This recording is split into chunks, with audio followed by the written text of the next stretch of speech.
Salut à toutes et à tous. Aujourd'hui, nous allons faire les prédictions pour 2024. Alors, je sais que tout le monde est un petit peu inquiet, angoissé. C'est ce que mes consultantes et consultants me disent. On sent un climat un peu anxiogène. Alors, je ne vous cache pas que j'ai sélectionné des sujets que vous m'avez proposés et que j'ai moi-même aussi, je dirais, étudié, réfléchi, qui ne sont pas les plus joyeux.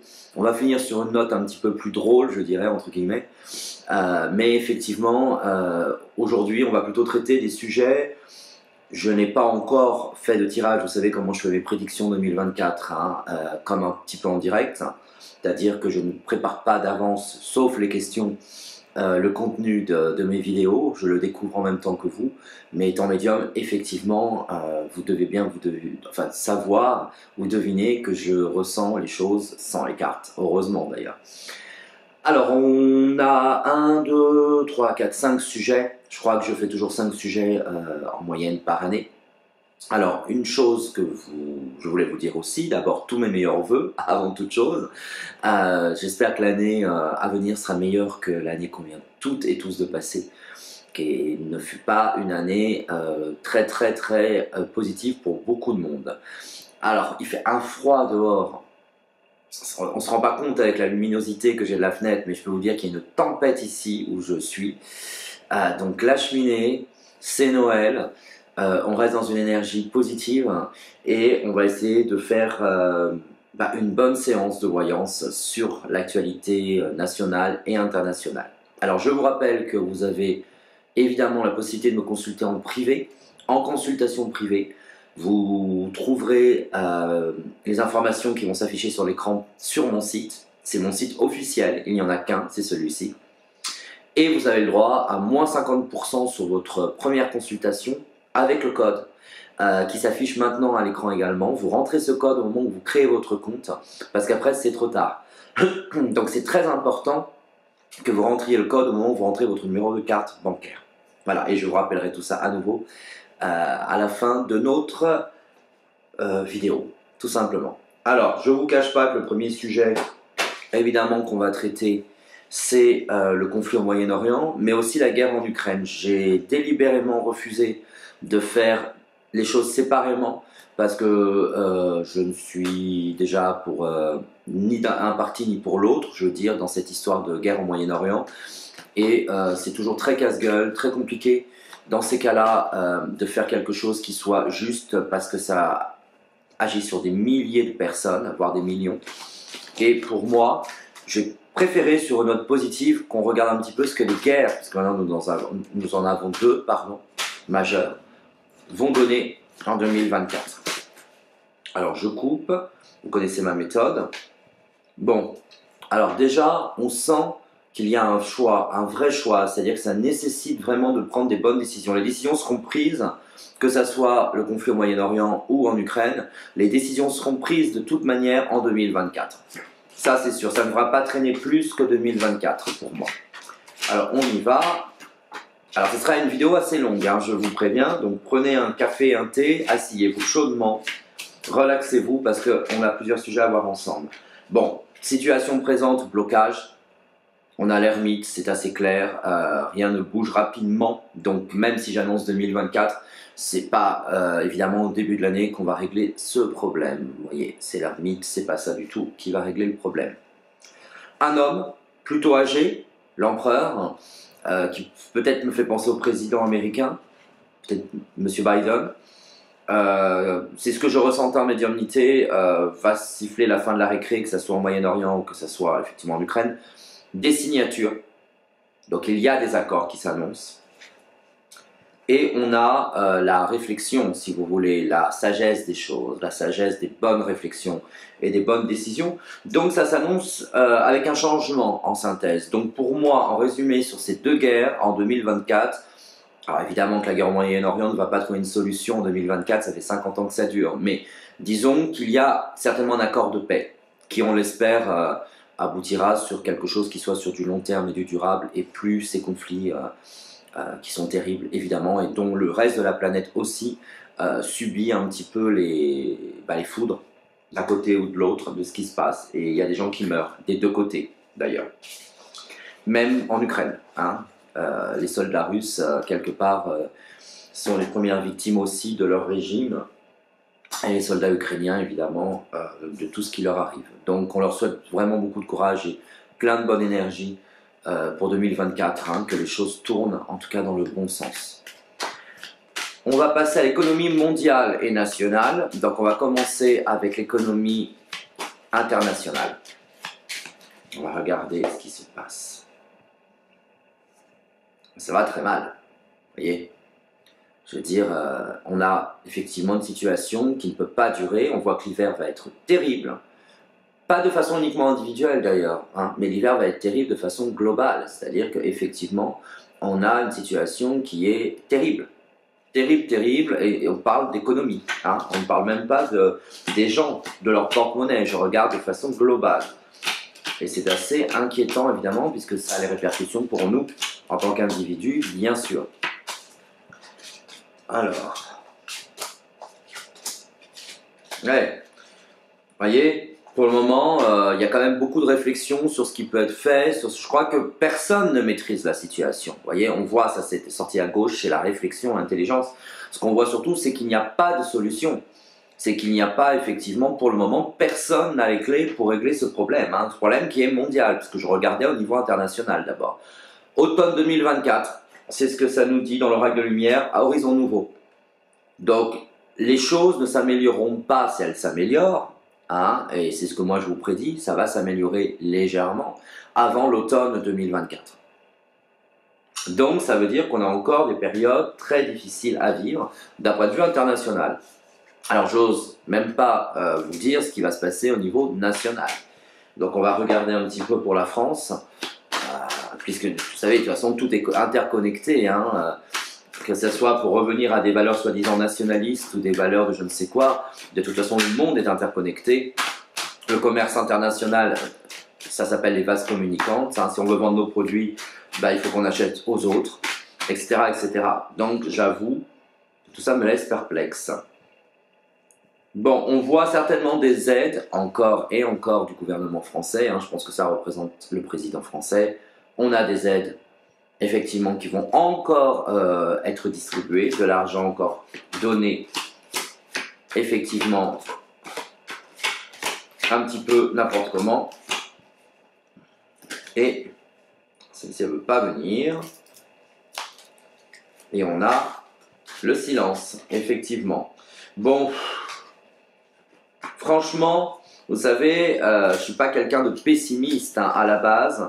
Mais j'avoue que là, pour moi, de ce qui ressort, c'est franchement assez dramatique, je dirais. Et c'est pas, je pense vraiment qu'on est mal parti en France, quoi. Je peux pas vous dire autre chose. Beaucoup de réflexions, beaucoup de choses auxquelles on réfléchit, on essaie de trouver des solutions.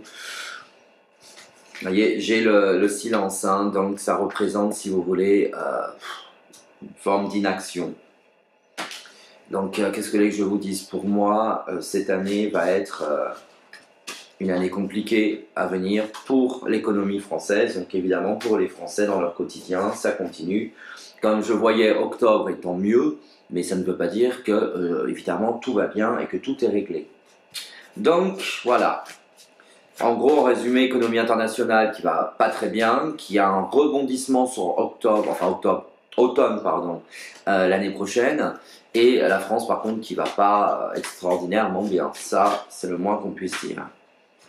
On va passer aux élections européennes. Alors, on voit quand même qu'il y a un changement de force. Alors, je ne sais pas si c'est les populismes ou s'il y a un sursaut quelque part des gens à Bruxelles pour se rendre compte que c'est eux qui sont un peu la cause du désamour, je pense, des populations européennes. Ça, c'est mon avis, même si moi, personnellement, je suis évidemment pro-européen, comme j'ai déjà dit, et pro-euro, puisque je ne vois pas d'autres options à ce stade-là, surtout avec la crise que l'on traverse. Bon, on a quand même une catastrophe. Alors moi, évidemment, étant pro-européen, je ne peux pas être dans le sens aussi des partis plus nationalistes arriver avec plus de sièges au Parlement, être content. Donc peut-être c'est ça aussi, mais on sent quand même qu'il va y avoir un raz-de-marée, qu'il va y avoir des surprises qui vont arriver sur ces élections européennes. Après, c'est pas... Vous voyez, il y a un changement, hein, c'est clair qu'il va y avoir beaucoup de choses qui vont changer. Après, c'est pas un raz-de-marée, c'est pas un tsunami sur des changements. Donc, je dirais que les élections européennes amèneront un petit peu ce qu'on prévoit un peu partout, hein, monter beaucoup plus des extrêmes. Évidemment, un grignotage des sièges à Bruxelles un peu plus important par les extrêmes, mais c'est pas un raz-de-marée. Moi, je ne ressors pas un raz-de-marée. Voilà. J'ai pas la crève, hein, c'est juste que je saute parce que c'est très humide dehors. Alors, on va passer au JO. Ah, ces fameux JO à Paris. Je vous souhaite beaucoup de courage. Bon, beaucoup de problèmes, on voit. Hein, donc ça se passe cet été, hein, c'est clair. Donc ça va être encore la risée mondiale, à mon avis, pour la France de l'organisation. Je crois que j'avais fait d'ailleurs une vidéo sur les JO précédemment, je ne sais plus. Bon, ça je pense que c'est la mairesse, pardon, parce qu'il faut dire la mairesse maintenant de Paris. Des problèmes d'agression, voilà. Problème d'insécurité, d'ailleurs c'est le sujet que je traite après. Des problèmes, la France qui se trouve un peu encore plus isolée, ou en tout cas un peu plus ridiculisée. Après, bon, ça se passe pas trop mal, donc tant mieux, vous voyez. On a la force et l'étoile, donc dans l'absolu, je dirais que les JO devraient, c'est pas non plus la catastrophe qu'on pourrait penser qu'il puisse arriver. Donc c'est pas non plus l'horreur, mais on voit bien que c'est pas... c'est un peu ce qu'on pense, je crois, aujourd'hui, avant même que les JO commencent. Hein. Je crois pas qu'on ait là non plus de surprise. Vous voyez, tout ça est très morose, parce qu'on n'a pas de surprise positive, on n'a pas de surprise négative, on n'a pas de surprise tout court. C'est passionnant, vous voyez, il n'y a rien qui nous surprend, donc voilà. Donc JO en résumé, des problèmes qu'on peut prévoir, après il n'y a même pas besoin d'être voyant, sauf que là mes cartes vous le confirment, mais des agressions, des vols, des conneries comme ça, quoi. En gros, mais c'est tout. Les JO se passent relativement bien, puisque maintenant même ce genre de souci devient finalement pas si grave, pour vous dire le degré quand même de gravité des choses. L'insécurité, ah ben voilà, le petit empereur donc qui nous sert de président, effectivement, ne sait plus où donner de la tête. C'est-à-dire qu'il ne sait plus sur ces problèmes d'insécurité qui pour moi est un sujet majeur pour nous, dans notre pays. Il ne sait plus quoi faire. Il est le pendu. Voilà. Donc, une fois de plus, il ne sait plus quoi faire. Peut-être distribuer de l'argent, hein, comme je vois un petit peu là sur l'économie. Peut-être que ça va continuer encore, puisque c'est la seule chose qu'il sait faire. Distribuer l'argent des impôts des Français. Vous voyez, j'ai le fou. Donc, en situation présente, à gauche, dans mon tirage en croix. Donc, on a quelqu'un qui, effectivement, ne sait plus quoi faire. Vous voyez, le jugement, il faut qu'il tranche, mais il ne tranche pas. Hein, c'est le en même temps hein, qui restera légendaire. Donc, on a des situations qui... Voilà, la carte part d'elle-même, je n'ai même pas envie de l'interpréter. Je crains malheureusement qu'en plus on a le battleur, donc c'est des jeunes, donc on parle bien des jeunes. Je vois encore des agressions, je vois encore des meurtres, hein, parce que c'est pas des rixes, ce sont des meurtres. Orange Mécanique, à la rigueur, le film paraît has-been quand on voit ce qui se passe chez nous. Hein. Donc voilà, j'ai pas très envie de développer ça. Je pense que tous ceux qui me regardent ont compris que malheureusement le problème ne va pas être résolu du tout, du tout, du tout. Et que l'insécurité, de toute manière, est bien présente et continuera sur sa lancée, puisque les personnes à la tête de l'État ne savent pas quoi faire. C'est pas qu'ils ne veulent même pas agir, c'est qu'ils ne savent pas quoi faire. Voilà. Donc c'est charmant. Et on finit avec, évidemment, la petite note. J'ai vu un reportage sur Hanouna, donc je me suis dit on va regarder sur Hanouna. Qu'est-ce qui va lui arriver? Alors pour moi, je ressors pour lui... Après certaines trahisons, je pense qu'il y a des trahisons autour de lui. Il y a quand même à nouveau l'élévation. Donc je ne vois pas la chute de Cyril Hanouna. Déjà. Et au contraire, mais je pense qu'il va faire du nettoyage. Alors moi je ne regarde pas du tout son émission, c'est pas du tout ce genre de choses que je regarde. Le personnage ne m'intéresse pas particulièrement. Je regarde de façon objective par rapport à mes cartes. Donc on a des trahisons, des vraies trahisons. D'ailleurs je pense qu'il ne va pas très bien aujourd'hui, parce qu'il va devoir faire des choix, il va devoir décider aussi, peut-être de modifier certaines choses, parce que je vois des réelles trahisons autour de lui. Mais bon, on a quelqu'un, il se renouvelle. Hein. Il va y avoir encore un clash. Hein. On a l'accident à la tête. Donc sur 2024, je pense dans son émission, il va y avoir vraiment un truc énorme. Sur quoi il va un peu déconner, on va dire. Mais on a le renouveau. La mort, là, ne ressort pas comme la mort médiatique de Cyril Hanouna. Elle ressort comme un renouveau. Alors je pense que ce sera certainement la dernière saison de son émission, en tout cas lui en tant que présentateur, peut-être pas en tant que producteur, mais il va proposer autre chose, je pense, après l'été. Pour la rentrée 2024, moi j'ai aucune connaissance qui connaît Monsieur Hanouna, etc. Je ne le connais pas personnellement. Hein. Je vous lis vraiment ce que je vois. Et on a effectivement, pour lui, des projets plus intéressants, puisque vous voyez que c'est nouveau, on a la découverte. Donc quand on a cette carte, ça indique que c'est nouveau. Donc pour moi, effectivement, il y a un renouveau pour lui et tout va bien en gros dans le meilleur des mondes. Hein. Je ne vois pas qu'il ait d'ennui par rapport effectivement à sa carrière ou ce qu'il propose. Voilà, on a fait le tour, hein. C'était une longue vidéo, je crois que d'ailleurs c'est la plus longue que j'ai pu faire depuis que je fais les prédictions annuelles. Donc je vous souhaite à toutes et à tous de joyeuses fêtes, joyeux Noël et surtout une bonne année. Et surtout faites attention à vous, prenez soin de vous. Je vous rappelle que si vous souhaitez me consulter, vous allez sur mon site www.pur-medium.com. Je vous l'affiche maintenant sur l'écran. Et vous avez aussi la possibilité de me consulter pour votre premier appel, votre première consultation. Ah oui, je vous rappelle aussi que vous pouvez le faire par chat, puisque je vous propose également du chat, et par email. Et donc, vous avez 50% de réduction sur votre première consulte avec moi ou l'un de mes médiums, ça n'a pas d'importance. Si vous consultez quelqu'un d'autre, vous avez le droit aussi à la promo qui est de 50%. Le code est indiqué. Je vous embrasse. Bonne fête à tout le monde et à l'année prochaine. À bientôt.